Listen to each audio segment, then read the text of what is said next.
It's time for a deep dive on University of Portland basketball. This is home for me, and so to be able to take on this challenge and bring the city in with the rest of the UP family, I'm very excited about that. The inside story on the Pilots. In order for us to get to where we want to go, we want to always make sure we protect our home court. We want to compete. We want to play harder than our opponent. We want to play together. Last thing, guys, let's enjoy the moment. This is the Terry Porter Show, brought to you on 910 ESPN Portland by your local Les Schwab Tire Center, by U.S. Bank, Coca-Cola, by Nike, Alaska Airlines, Geico, by AAA Oregon, and by Mart. Now here's the voice of the Pilots, Jason Swigard.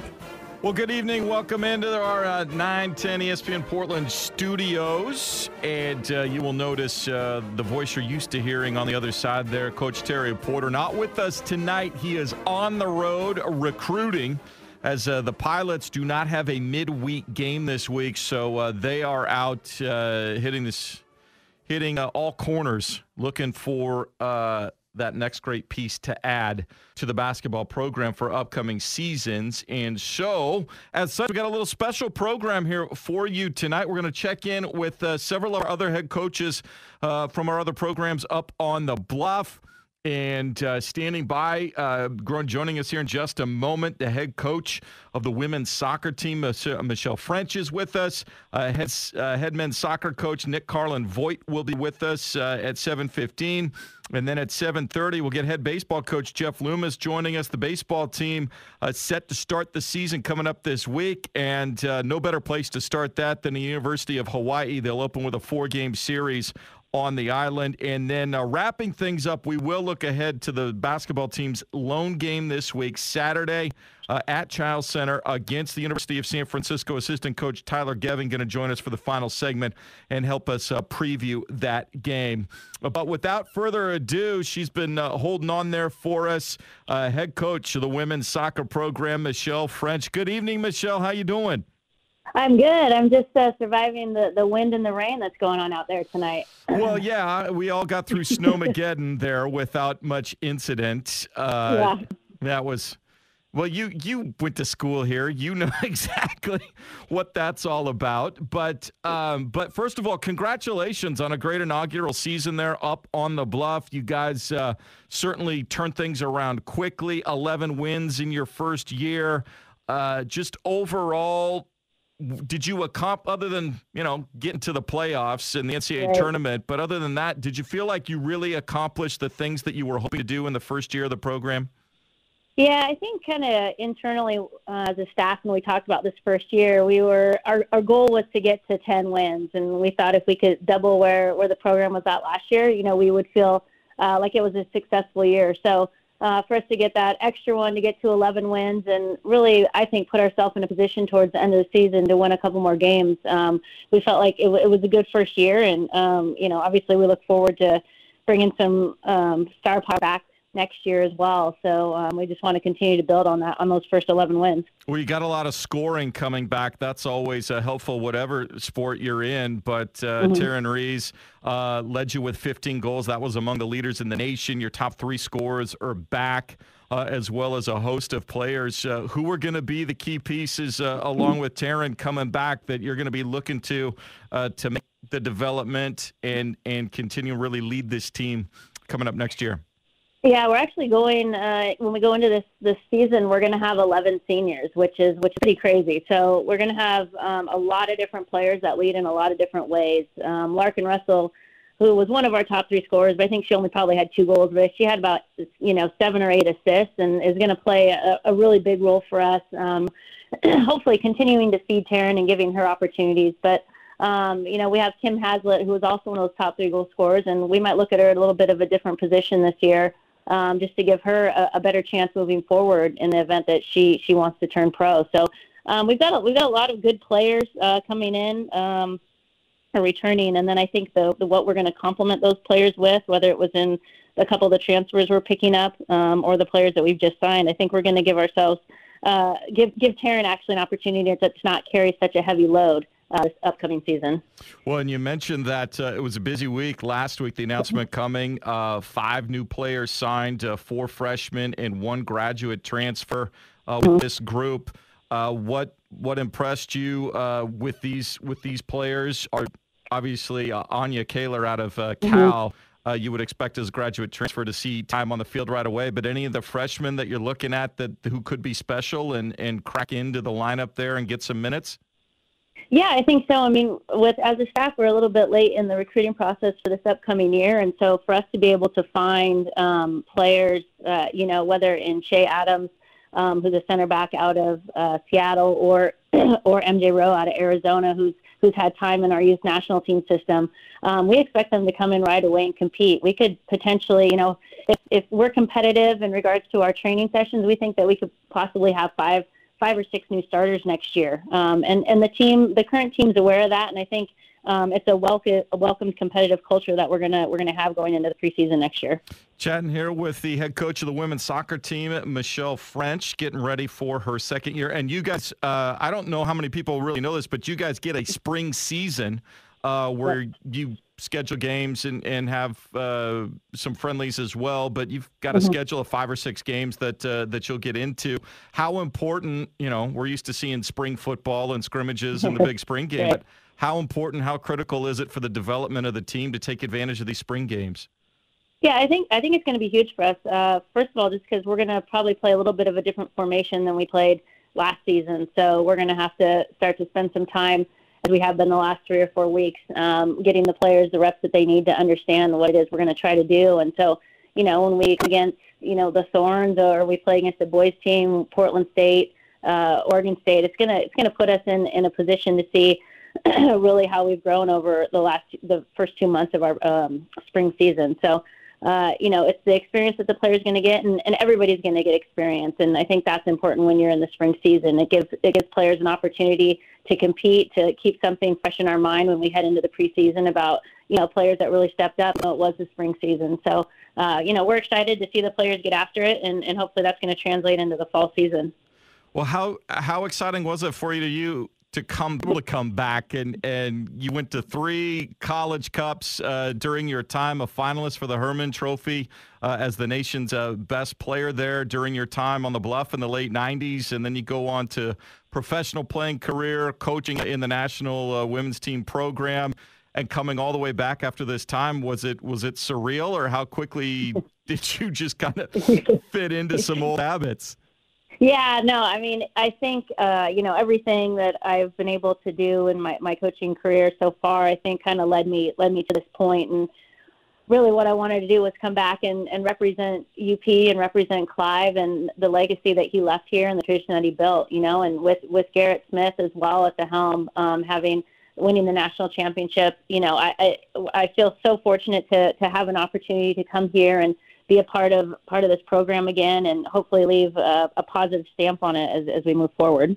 Well, having played, and what it takes to get all the way to that Final Four, and the type of team and development that'll go.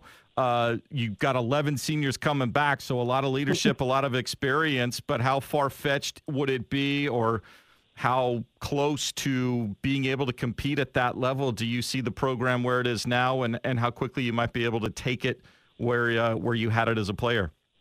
Yeah, I think, obviously we need to have some very realistic goals, but also kind of those reach and stretch goals. And I think, for us to finish in the top 3 in the WCC, if not in the top 2, and gives ourselves an opportunity to be in the conversation to get into the NCAA tournament, I think that's kind of what we're striving for coming into this next season. And I think with the players that we have coming back and the additions that we're putting out there, I think we give ourselves a shot for sure. Where from last year's team, where do you feel you need to make the most improvement, whether it's in the midfield or on the back line? Where do you feel like you need to really develop things, and where there's going to be a lot of competition for the new players coming in to have an opportunity to play? Yeah, I think we just need to have more balance all over the field with the pressure that I think Taryn had on her to score goals. 15 of however many goals we ended up scoring. I think that we've got to find a way to be a little bit more creative to get more players on the ball in and around the box, and by bringing in some midfielders that can not only play that pass but get players in crossing and 1v1 situations is going to be huge for us. Our back line did great last year, but we need to continue to have more attack out of our outside backs, and have our center backs be a little bit more dynamic and versatile in regards to how they're helping us build out of the back. So we've got a lot of areas on the field that we have to continue to grow, and the best part of it is that the players are willing to do that and are excited about it. Well, I also know the women's program's never been shy about scheduling. It's not final yet, but how is it coming together for 2019? And are you at a point yet? It's like, wait, how did we get all those teams on the schedule? Yeah, no. My assistant coach, Maite Zaval, has been doing, has had her fingers to the keyboard, these last couple of months, really trying to put a schedule together for us. And when we get it released, there's going to be some very highly ranked teams on there, which we've been fortunate to kind of, whether it's fall into or get on the schedule ourselves. So we're going to have really big tests right out the gate for the teams that we're playing against. But again, hopefully it can kind of set us up to get our RPI a little bit higher and give us a chance to get some looks by the committee once we get to the end of the season if we do well. Well, yeah, and so few games there with the soccer program. I know coaches love having somebody to circle early on the schedule to get everybody's attention focused early on. It's if you have 5 or 6 of them that coaches tend to start pulling. Right. It's like, wait, why did we do this? But chatting here with Michelle French, head coach of the women's soccer team. Now, you're going to come down to Vegas and hang out with us during the basketball tournaments because Stephanie Cox-Lopez will be inducted. She'll be the pilot going into the WCC Hall of Honor on Saturday. So that's going to be a lot of fun. I've gotten to go to that breakfast and ceremony for a couple of years now, and it's fantastic. I was there when Shannon McMillan got inducted a few years ago. So it's a great event. We're looking forward to having you down there and another outstanding former Pilot women's soccer player going into the Hall of Fame. Yeah, I think it's really exciting. I mean, not only was she a great player, had a sweet left foot, playing outside back, but obviously her career and her accolades on the field speak for themselves. But she's just a tremendous person, is coaching right now. So, she's leaving her own legacy on the field as a coach, which I think is incredible because she has so much knowledge and goes about things in such a genuine way and is just a true representative of a Portland Pilot. Well, I know the program is in good hands. Everybody is excited about where this thing is headed and getting back to the point where it's a regular occurrence to be in the NCAA tournament and making deep runs. Women's head soccer coach Michelle French, thanks so much for taking a few minutes for us here this morning. Good luck with the rest of spring, and we'll see you down in Vegas. Awesome. Thanks for having me. There you go, Michelle French, head coach of the women's soccer team, as in getting ready for her second season. And as she said, really excited about what she was able to accomplish in that first year. They got 11 wins and setting things up. If you can finish top 2 or 3 in the West Coast Conference, usually means you've got an opportunity to move on to the NCAA tournament. So we'll be looking forward to seeing her down in Vegas for the West Coast Conference basketball tournament. Both the men and women will be down there. That'll start March the 7th. When we come back, we will check in on the men's program. Head coach Nick Carlin-Voigt. Now, after 3 years, he's had the Pilots in the NCAA tournament. Second year this past year, they beat UCLA, his old school there, and got to the second round. We'll see where they are at and how they can continue and develop and possibly move on further into NCAA tournament action. Again, Terry Porter on a recruiting trip here this evening, unable to join us. Tyler Geving will join us in the final segment, so we'll get a preview. Just a single game for the guys this week, hosting San Francisco Saturday night. That'll be at 7 o'clock. It'll also be Pilot Brewfest night, so we'll open the doors early at 5:30. Come on in, enjoy the suds up there in the upper mezzanine. When we come back, we'll talk to men's soccer head coach Nick Carlin-Voigt. This is the Terry Porter Coaches Show on 910 ESPN Portland.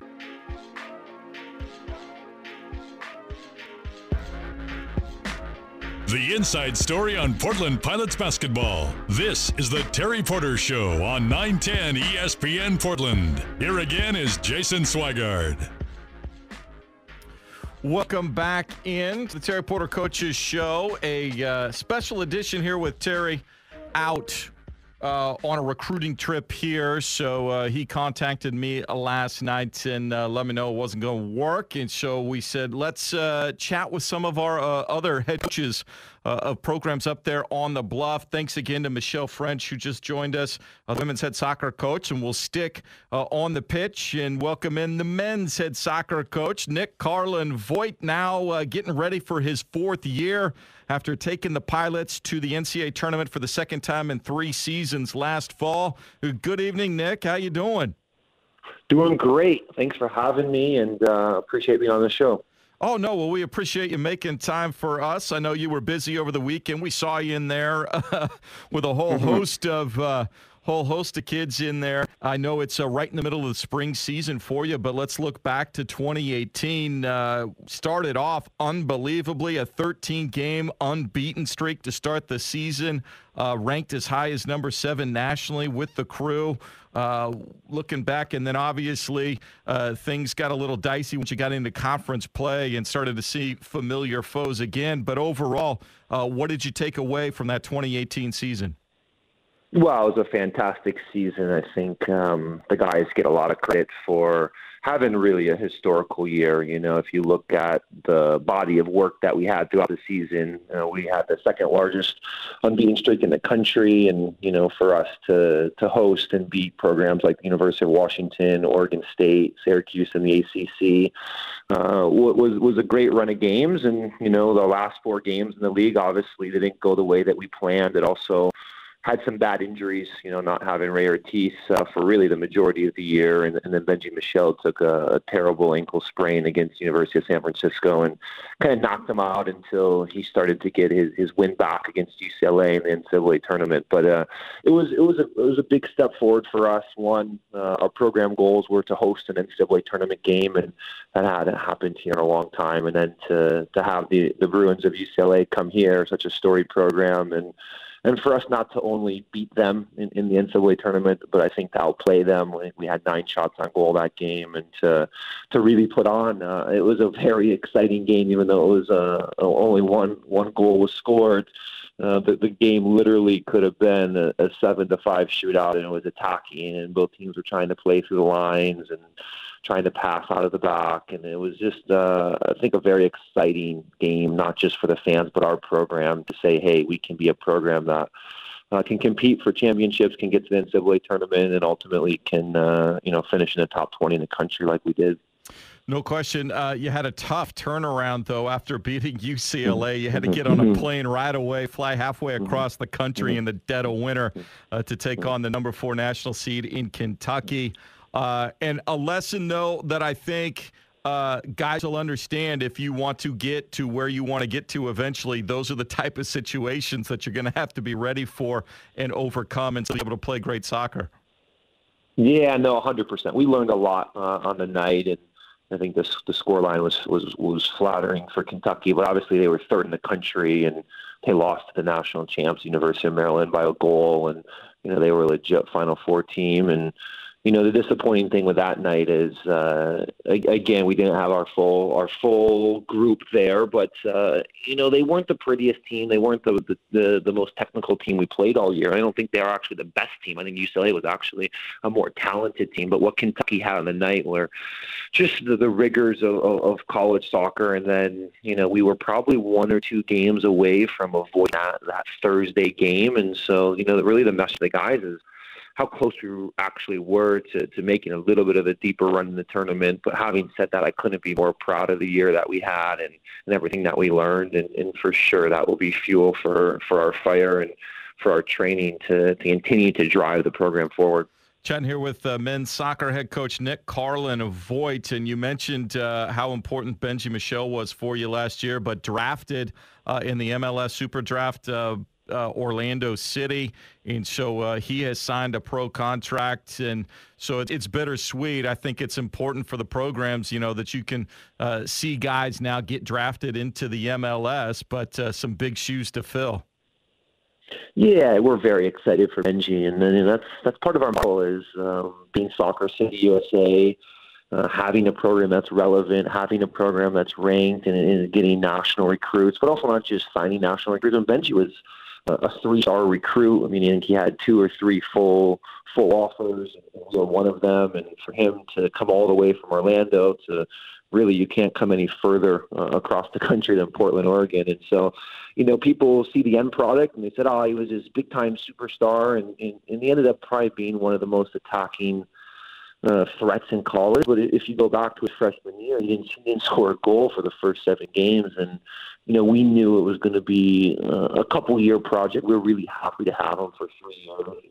And he's a great ambassador for the program. He became a really fantastic, not just player on the field, but a leader off the field and a really emotional leader in our locker room. And he's exactly where he wants to be. And part of our mission and blueprint in building this program is getting players who aspire to want to play professional soccer. And, make no doubt about it, Benji will be one of the best forwards to have ever played at the University of Portland, and was our first All-American since Nate Jacqua, another very talented forward at the University of Portland, and that was 2001. So, players like Benji don't come around often, but we were very proud of his development, and personally, I was very thrilled to be part of that 3-year window he had here and being a major force in turning around this program. As you look at recruiting, obviously a lot of people are more familiar with the traditional football model where you've got high school teams and programs and you go through the coaches. But with soccer, you've got academies, you've got club teams, you do have some quality high school programs through the schools and such. How is it more difficult, or how different is recruiting nationally for a soccer program versus what you would see at a basketball or a football program at a collegiate level? Well, I had 2 goals when I came in terms of recruiting. One was to build off the past legacy and history that Clive and Bill had developed, which is a fantastic history, and many pros, many big-name players had come to the University of Portland, and so there was a story to tell.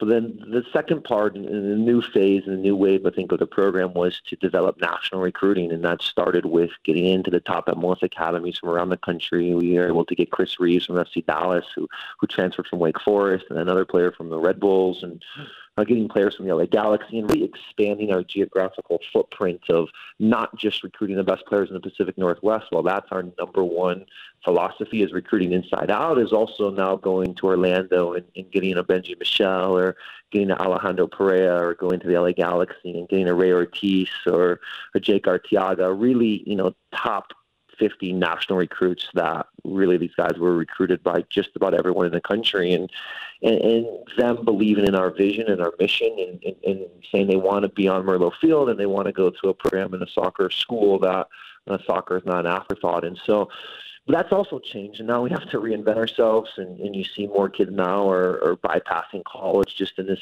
last 2019 recruiting class, we had 3 kids, verbal, 1 signed, who are not going to show up and are bypassing the college route. And so, it's a little bit of different acronyms, from the ECNL to the USDA Development Academy to the non-academy, to there's a million different leagues out there in boys soccer. And now what you're seeing become very prevalent is 2 more avenues, is the transfer portal, where there's almost now 1,000 players on this transfer portal. And then there's international recruiting, where literally in the 10 major countries across the world, there's 4 to 5 different scholarship agencies who are taking top kids out of Germany. Like we have Luke Hendel here from Hertha Berlin, who came over and will be a 4-year student athlete for us. And so it's a lot to follow. It's a lot to navigate. It's a little bit of soup of the day, but we're staying on top of that, and we're continuing to shift and evolve with the market.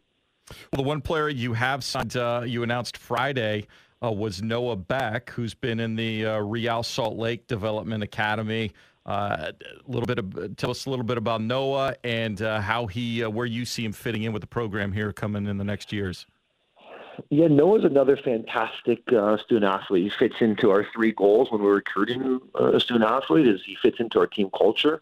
He's competitive, number 2, and our style of play is one that we want to be attractive, and we want to be a team that can put the ball on the ground and pass out. And so we saw Noah actually through the U.S. Development Academy when they were in town playing the Portland Timbers, and he was right away a great fit for the University of Portland, not just because he's a great soccer player, but because he's a fantastic student. So he comes in with a 3.9 GPA, and he's already been training with the first team. He has a goal to play in Europe.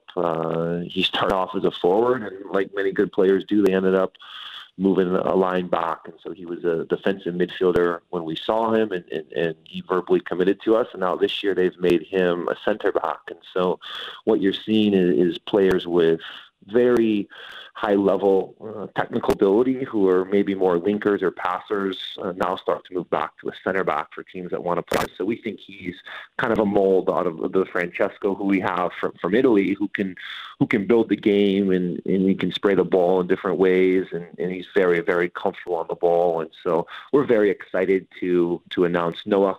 We also have another player who signed. We haven't announced yet, but I can talk about him with the NCAA rules. He's already signed to Lens Pierre, who's a left center back, pegged to replace Leo Mills, one of our captains, and he's also represented U20 Haiti national team, and again, one of the top recruits. So Noah, when we found him, he had offers from schools like Louisville and UCLA, and he was talking to Stanford, and so again, I think fits our model of someone who comes from one of the best MLS development academies in Real Salt Lake. They have a new $60 million training facility there, and he's training with some of the best players day in and day out, and we think he'll adapt to our culture really well.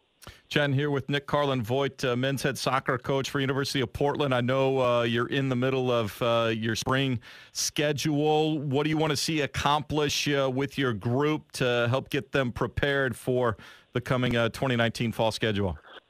Yeah, good question. Similar to the 3 points I just went over in terms of what we look for when we're recruiting, it's the same thing as our everyday environment, and that revolves around 3 key points of team culture. We want to be a team that's unified and committed, and this year our theme was United in Purpose, and so that will continue to develop. And as we lost 2 of our captains in Keenan Weeks and Leo Mills, and return Esteban Calvo, we need to continue to develop leaders so our culture is strong and continues to grow. The second part of the spring is always the competitive side, the competitive greatness. And we open up our spring schedule, which we'll announce later this week on the website. We play the Timbers 2 on March 1st, and we're excited to test ourselves against a professional team, which we've done every year. When I first got here in 2016, we were fortunate enough to play the Chicago Fire in the MLS, our first team, and we drew with them. And the games against T2 have been really exciting and challenging, and so we'll continue to challenge this group. And then the third part is our game model, and that will change a little bit without Benji, because Benji was so athletic and probably the fastest player in the West Coast, if not the whole country. And so our style of play will always be the same. It will continue to be attractive and attacking based passing soccer, but now our game model and our tactical system, we've made a couple wrinkles into that this spring, and we're looking forward to challenging the guys in a new way and trying to invert outside backs and build in a little bit of a different shape. And we're excited to try to find new ways to score goals, because that's the hardest part in this game is how do you score goals. And Benji had over 30 goals in 3 years, and so that's a big question mark for this group moving forward. And we think we have some pieces, but also we think that the team play can accentuate our ability to attack and disorganize defenses and move the ball to create numerical advantage to ultimately entertain the fans and score goals and win games. And so those are the 3 things that we'll be working on this spring. Well, no, I know everybody's excited about where you've taken the program there in your 3 years so far, getting to the NCAA tournament 2 out of those 3 years. Nick Carlin-Voigt, head coach of the men's soccer program up there, University of Portland. Thanks so much for taking some time for us, and good luck this spring and into next fall. Thanks for having me, and I appreciate everyone listening. Thank you. There you go, Nick Carlin-Voigt, men's head soccer coach, and I know a lot of excitement building there on the Bluff over what they've accomplished so far and where he's got that thing headed, and see if they can get it all the pieces going together and make a deep, deep run. Again, only 48 teams get into the men's soccer tournament. There aren't as many men's programs at the D1 level as at the full 64-team field, so it's difficult to get there even the first time, and let alone advance deep into that tournament. We will take a break. When we come back, baseball season gets going this weekend, and we'll talk to head baseball coach Jeff Loomis about his team. He's got a lot of production coming back, both in the field and on the mound. They open up the season at Hawaii this weekend, and we'll see what he's looking for from his squad as we continue on the Terry Porter Coaches Show here on 910 ESPN Portland. You're listening to the Terry Porter Show on 910 ESPN Portland. With the coach, here's your host, Jason Swigard. Welcome back in, 7:35 here. The coach is on the road recruiting. Yes, the basketball team does not have a weekday game this week. They will host San Francisco coming up Saturday. Assistant coach Tyler Gevin going to join us in the final segment of the show. But baseball season opens up this weekend, and the Pilots very excited about what they have returning after winning 5 of their 9 West Coast Conference series last year. They beat the Oregon Ducks twice in 2 non-league games. And joining us now is the head baseball coach, Jeff Loomis. Good evening, Jeff. How you doing? Good, Jason. How about yourself? We're just doing great. I'm glad you were able to take a few minutes here to join us. Of course, already in the UP Hall of Fame as a player, and now trying to get the program back to those upper levels of the West Coast Conference. And I got to think you're pretty excited about what you got returning this season, beginning with senior outfielder Cody Hawken. Yeah, we were a bit lucky in that regard that Cody's coming back for his senior year. Had a great junior year, and all signs were pointing towards him getting drafted, and it didn't end up happening. And so we're pretty grateful that he's decided to come back to the University of Portland for his senior year and finish out his career and graduate in the spring. Well, and I know season's getting ready to start here. I imagine practice the last week and a half has been fairly interesting, as it always is. But how do you like how your team is shaping up so far and ready to hit the road for the first 3 weeks of the season? We got a good mix. We got 8 seniors this year. A lot of those guys have experience. And we've got a great young class. So I think it's a good mix of old and new, and our older guys. It's been, I think the biggest thing we've seen is just a change in the culture and how our older guys handle themselves and the leadership that they provide the younger guys. And, that's the thing that we're seeing the most is just older guys really stepping up in their leadership roles, grooming these young guys to kind of follow in their footsteps. And we're going to be traveling to Hawaii to start off here this week, and we're pretty lucky to be doing that, I think, with the weather the way it's been. And then we're going to go to Texas for a couple weeks after that. Finally get home after the 3rd weekend for our first home game against Oregon on March 5th.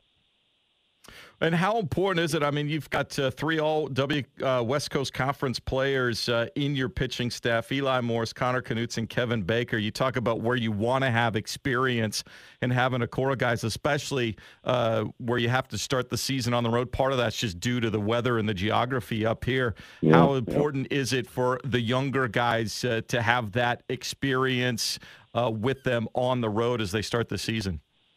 I think it's big. I think it's really big, and we can't really replicate that for them in the fall because we're not traveling in the fall.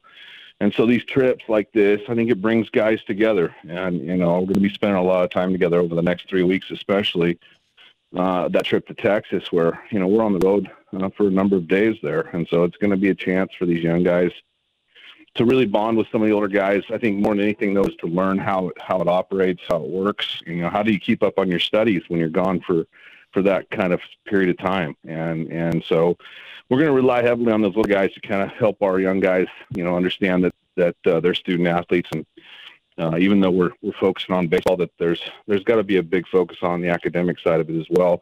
And finding that good balance is really key for young student athletes. So I think this first 3 weeks will be great, and just in terms of our culture and how we grow together as a group, being together that much time, but also it'll be a good indicator for our young guys of what it takes to be a Division I athlete. Well, chatting here with head baseball coach Jeff Loomis, getting ready to start his 4th season. How does the West Coast Conference shape up? Gonzaga was picked in the media poll there to finish first. And how does it, though, shake out after that? And how do you feel you are primed to get one of those top 4 slots and get into the conference postseason tournament? Well, that's the goal. That's the goal for sure. We want to be in Stockton at the end of the year. And I think our guys, they have the right focus in that we gotta start the season. We start the season on the road, the WCC season on the road with San Francisco and at BYU. So it's 2 challenging series right off the get-go. So we've really got to have a strong preseason make sure we're playing really good baseball as we start the WCC season. And so, you know, we're picked. We made a really strong run last year, about midway through the year, and played some really strong baseball towards the end there, especially in WCC ball, where we, like you said, won 5 of 9 series. So we're looking to build on that with the ultimate goal of getting in that 4-team tournament down in Stockton and getting to a regional. Well, offensively, who are you looking to help support and protect Cody Hawken there in the middle of the lineup this year? Yeah, he'll be in the middle. He'll be in the middle lineup. And I think, you know, Chad Stevens, our shortstop from last year as a freshman, he's come a long way physically. He's really ready to hit in the middle of the order as well. And then we've got another sophomore kid named Hunter Montgomery, who's his play has been very good in the fall and early spring. So we think he's taken a big jump offensively as well. So I think in the middle of the order, you got a 3-4-5 combination there that's going to do a lot of damage. And then we've got, you know, when I look at this team compared to teams in the past, I mean, our 6 through 9 is really solid as well. There's a lot of production there to be had at 6 through 9, which we maybe haven't had in prior years. And Matt Kelly being a senior as well, he's had big numbers in the past, and he's going to hit probably up to the top of the order and has a chance for a real big year as well.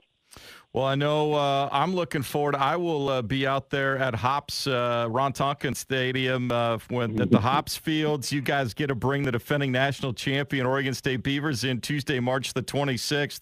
And you got a lot of baseball between now and then, but is that something you can circle on the calendar and keep everybody's attention focused when maybe everybody's minds are wandering in early season practice? I think we'll start thinking about that March 26th game probably on March 24th. You know, I mean, there's a lot of baseball to be played until up until that point, and then you know, even that week, I think we're finishing a league series, which is the WCC series are always the most important to us. So, you know, I think we finish on a Sunday, a big series, and then we play Oregon State on a Tuesday or Wednesday or whatever day that might be. And so, you know, we really can't focus too much on a Wednesday game, even though we know the crowd will be big at Ron Tonkin, and we saw that last year as well. But our focus really has to be on WCC ball and making sure we're taking care of business on the weekend. Well, best of luck starting this season. I know Adam was disappointed he couldn't go on the trip with you to Hawaii, so I put my foot in my mouth the other day telling him to take the suntan lotion. So hopefully you'll be bringing back some victories there from the islands. The season starts this weekend, Friday. Good luck, head coach Jeff Loomis with the baseball team, and we're looking forward for the momentum to just continue on this season for you. Yeah, well, thank you. I appreciate you having me on the show, and looking forward to getting this thing going this year. There you go. Jeff Loomis, head coach of the baseball program, as they get ready to start the season here. This weekend, it'll be a 4-game series against Hawaii starting Friday night. And you can go to portlandpilots.com, click on the link to the baseball team, and they will have links to audio, video as well when it is available. When we come back, we'll close out the show with assistant coach Tyler Geving as we preview Saturday's matchup against the San Francisco Dons, who had a hot start in the non-conference but have come back to earth a little bit. And we'll see what it will take for the Pilots to finally get a win column here in conference play. They host the Dons this Saturday. Tyler Geving, when we continue here, it's the Terry Porter Coaches Show on 910 ESPN Portland. The inside story on Portland Pilots basketball. This is the Terry Porter Show on 910 ESPN Portland. Here again is Jason Swigard. Welcome back in, 7:47 here, wrapping things up on the Terry Porter Coaches Show. Thanks again to Michelle French, Nick Carlin, Voigt, and Jeff Loomis for joining us and help us fill things in as Terry Porter is on the road recruiting. And so back here getting the team ready and doing the scout for San Francisco's assistant coach, Tyler Geving. Thanks for staying up for me, Tyler. How are you?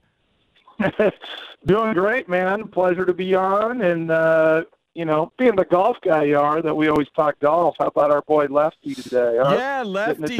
Getting it done at Pebble through all the hail, and didn't go sideways coming out for the final 2 holes. Didn't put it in the ocean on 18. So we'll see if left the driver in the bag, maybe. I don't know. No, he was swinging a sweet driver. He had it working, so he dodged a couple of bullets there late Sunday, but 3-stroke victory there. So we'll see if he can finally win a U.S. Open at Pebble in June. I'm sure you're heading down, right? You got the big bankroll, all your buddies down there in Monterey.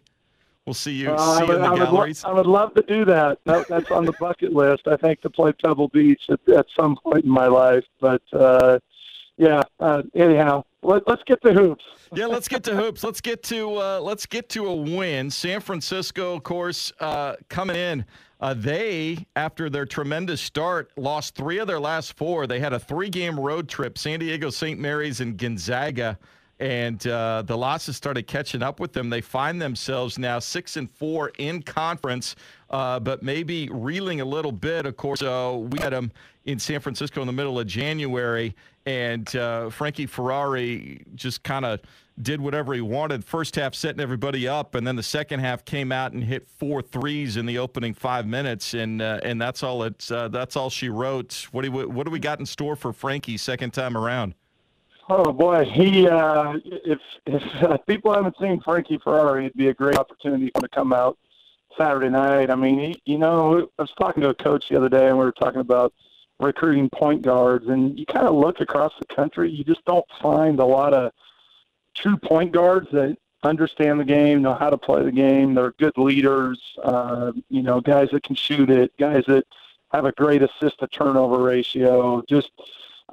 All those things kind of that I'm talking about is what makes a good point guard. And when you look at Frankie Ferrari, does he score? Yeah, he's our leading scorer in league play. He shoots a great percentage from the 3-point line. He's 2-to-1 assist to turnover ratio. You watch him on the court. He's a leader out on the floor, and kind of dictating everything that's going on the offensive end with his team, and also defensively the way he uses his voice. And you can just tell when you got a leader like that, it's easy to see why their teams win. And those guys are rare breeds, and I think that's kind of what you're looking for in the recruiting process. And I think when you talk about what point guards look like, I think Frankie kind of fits that mold of all those things that I just described. Well, as for the Pilots, a frustrating night against Loyola Marymount after playing a great first half, maybe the best defensive half they've played in quite some time. The offense just never came around. Loyola Marymount made a couple adjustments in the second half. They started freeing up guys. They couldn't get any threes to go in the first half, and when they started making some threes in the second half, the offense just couldn't keep up with them. What do you take away from that Loyola Marymount game, and what was really good about the way the guys executed in the first half? Well, I think, like you hit it on the head defensively. I think that's what's kind of frustrating is we played so well, that first half, and you kind of go back to the first half at Santa Clara, and defensively, I thought we were really good in there. I think it was 23-22 in that game at the half, and very similar to the LMU game. And, I think kind of the frustrating thing is both those games, it felt like we probably should have been up about 10 or 12 at half if we, can kind of make a couple easy ones at the rim, or you got an open look from the 3, and, you make 2 or 3 more baskets in both those games, and all of a sudden now you find yourself with a 10 or 12-point lead. And now the second half's totally different because you're right. In the second half, Quintana got loose a couple times, hit a couple threes. And all of a sudden, bang, bang, you're down 9, 10, 11, and it just kind of mounts on you a little bit. And we struggled a little bit in the second half as well. Credit to LMU. They played a little bit more zone in the second half, and their length bothered us a little bit, and we just had a difficult time getting some open looks against their zone. Chen here with assistant coach Tyler Geving. Pilots going to host San Francisco this Saturday. Part of a split doubleheader. The women's team will host San Diego. That'll be a 2 p.m. start at the Chiles Center. And then in between, it'll be Pilot Brewfest night in the upper mezzanine. So 5:30, they'll get that going. So just come out of the crappy weather, whether it's snowing, raining, whatever. Come on down to the Chiles Center, and it'll be a fun Saturday afternoon for everybody into the evening. As we look, we talked about Frankie Ferrari, but what makes the Dons team so difficult is after Ferrari, they're just so many different mix and match sort of guys that can fill in. Jordan Rottino, the one maybe pure shooter, but you've got Charles Minland and Nate Renfro and Jamare Bouye, who all come in and they're long and lanky. They can switch defensively. They can rotate inside, outside, cutting through offensively. How difficult a matchup has this particularly been for the Pilots? Well, I think you mentioned everything, and you left out Matt McCarthy, who I think was 8 for 9 maybe against us off the bench.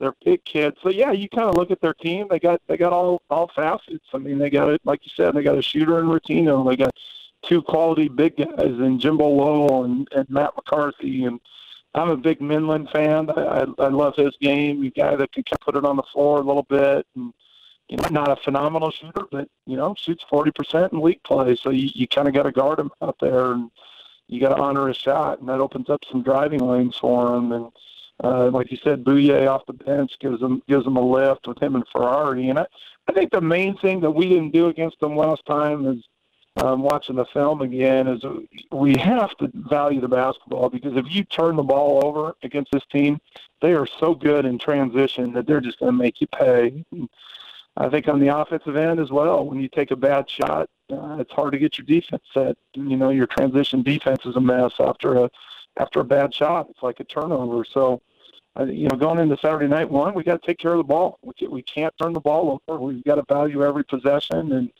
we got to value every possession. We need to take good, high-quality shots and work for a high-quality shot. And, if you miss it, you miss it. But at least now you can kind of get your defense set and not get beat in transition. And I think that was kind of the difference down at their place is they just scored so many baskets off those 2 facets of the game that we've got to clean that up on Saturday night if we want to win. Well, I know it's a unique week this late in the season where you only have one game, so a more practice time you can spend maybe on more individual things rather than scouting and preparing for the game. What's the focus here in these first few days of the week with this team?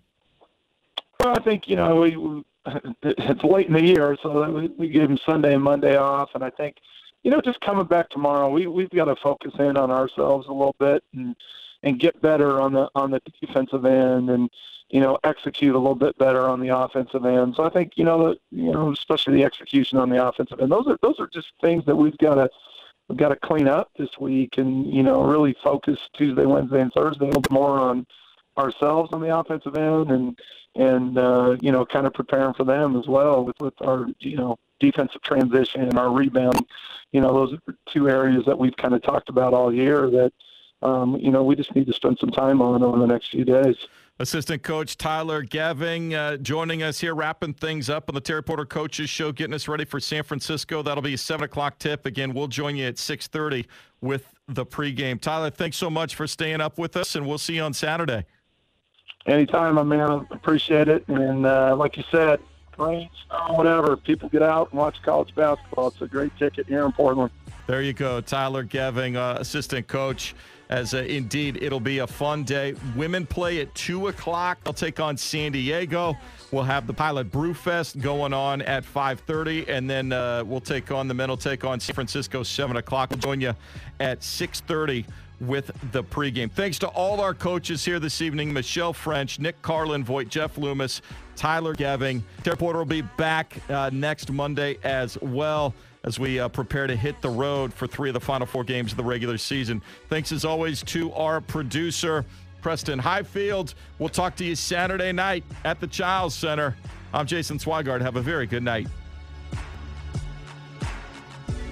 This has been the Terry Porter Show with the head basketball coach of the Portland Pilots. Tonight's show was brought to you by your local Les Schwab Tire Center, by U.S. Bank, Coca-Cola, by Nike, Alaska Airlines, Geico, by AAA Oregon, and by Mart. Join us for University of Portland basketball all season long on 910 ESPN Portland.